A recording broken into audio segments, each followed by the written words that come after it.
অর্পিতা মান্না কিচেনে আপনাদের সবাইকে স্বাগত। অনেক সময় কি হয়, কিছু খেতে মুখে ভালো লাগে না, চটজলদি যদি 10 মিনিটে কিছু বানিয়ে নিতে চান, এই রেসিপিটা একবার ট্রাই করতে পারেন। অসাধারণ লাগে, আর এটা আপনারা যে কোনো কিছুর সাথে ইউজ করতে পারবেন, আর মুখের স্বাদটাও অনেকটা বদল হয়। দেখবেন হাতে একদম সময় নেই, এই রেসিপিটা চটজলদি বানিয়ে ফেলতে পারবেন। এই রেসিপিটা বানানোর জন্য আমরা এখানে কিছুটা আলু নিয়ে নিয়েছিলাম। এটা যেহেতু আলু দিয়েই হবে, আমরা একটু বেশি পরিমাণে আলু নিয়ে নিয়েছিলাম, আর আলুগুলোকে একটু ডুমো ডুমো করে কেটে নিয়েছিলাম। এবার একটা পাত্রের মধ্যে কিছুটা জল দিয়ে তার মধ্যে দিয়ে দেব স্বাদ মতো নুন। স্বাদ মতো নুন দিয়ে এখানে আমরা জলটা গরম হয়ে গেলে আলুগুলোকে আমরা পুরো বয়েল করব না, অর্ধেকটা বয়েল করব। আলুগুলোকে আমরা এই জলের মধ্যে দিয়ে দেব, যেহেতু আমরা পরে ভাজবো তার জন্য আমাদের এখানে দেখুন 80% আমরা কুক করে নিয়েছি, 85%-এর মতো। এবার এটাকে আমরা ওভেন থেকে নামিয়ে এক সাইডে রেখে দেব, জলটা ছেঁকে। জলে রাখলে আরও বেশি কুক হয়ে যাবে। এবার আমরা একটা পাত্রের মধ্যে নিয়ে নেব কিছুটা জিরে আর একটু বেশি পরিমাণে গোলমরিচ নিয়ে এটাকে একটু হালকা ফ্রাই করে নেব। হালকা ফ্রাই করা হয়ে গেলে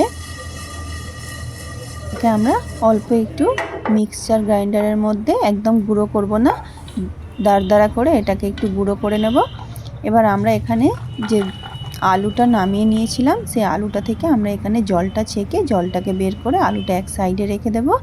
এবার একটা পাত্রের মধ্যে, প্যানের মধ্যে কিছুটা তেল দিয়ে দেব। তেলটা আমাদের একটু গরম হয়ে গেলে আমরা যে জলটা ছেঁকে আলুটা রেখেছিলাম, সেই আলুটা আমরা প্যানের মধ্যে দিয়ে দেব। দিয়ে ভালোভাবে একটু নেড়ে চেড়ে ফ্রাই করে নেব। আলুটা যতক্ষণ না আমাদের লাল লাল করে ভাজা হয়ে আসছে, ততক্ষণ আমরা আলুটাকে একটু ভেজে নেব ভালোভাবে।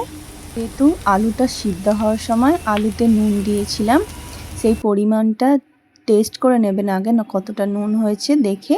একটু আমরা অল্প, আমাদের নুনটা একটু কম ছিল বলে আমরা এখানে একটু পরিমাণ মতো নুন দিয়ে দিয়েছিলাম।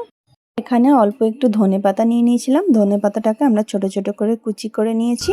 আমাদের আলুটা ভাজা হয়ে গেছে। এবার আলুটা ভাজার উপর দিয়ে যে মশলাটা বানিয়ে রেখেছিলাম গোলমরিচ আর জিরের, সেই মশলাটা দিয়ে ভালোভাবে আলুটাকে আরও একটু ভেজে নেব। ছেড়ে ভালোভাবে মিশিয়ে নেবেন যাতে সব আলুর মধ্যে মশলাগুলো ভালোভাবে মিশে যায়। এবার আমরা এখানে 1 চামচ ঘি দিয়ে দিয়েছিলাম।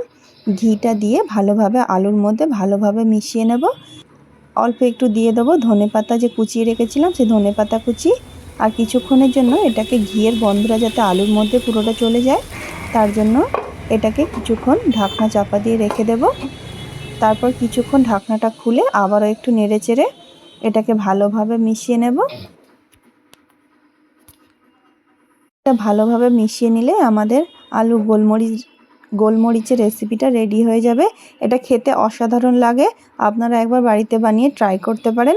আপনাদের হাতে যখন খুব সময় কম থাকবে, আপনারা চটজলদি এটাকে বানিয়ে ফেলতে পারবেন। আজকের রেসিপিটা আপনাদের কেমন লাগলো আমাকে অবশ্যই জানাতে ভুলবেন না।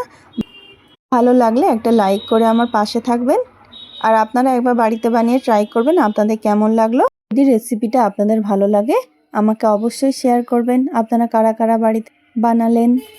বাই সবাইকে, আবার দেখা হবে নেক্সট একটা ভিডিওতে।